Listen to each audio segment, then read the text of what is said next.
Hi guys, today we are going to see how to set up a reverse proxy using IIS for an app running on a local port.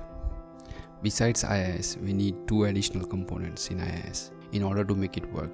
Those are URL rewrite and application request routing.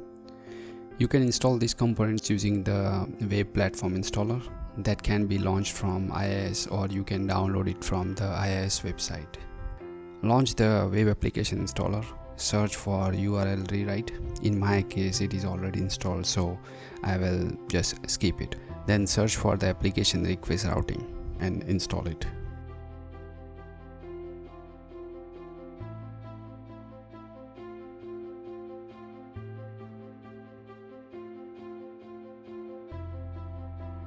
Machine is ready now for the reverse proxy setup. In order to simulate a locally running application, I am starting a React app on a port 3000. We will forward requests from IIS to this app. Let's set up a reverse proxy now. Create a brand new website in IIS. I will use same physical path as my backend app, but it can be any location on your machine. Once that is done, open the URL rewrite from the app's home screen. Click on the add rules from the action pane and choose reverse proxy rule type. In the inbound rules input box, type the URL of your backend app. That's it. Click on OK.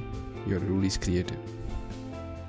When you open it, you will see that it has a regex pattern to capture all inputs and forward it to our backend app. This R1 indicates where our URL inputs will be forwarded. At this point, our reverse proxy is fully functional. If you go to the browser and type the localhost and press enter, it should display our to-do backend app. Essentially, what is happening is the IIS captures the request on port 80 and forward it to the backend app running on the port 3000. While it did that, it also captures the backend app's response and shows to us. That's all. That's how it works. Thanks for watching.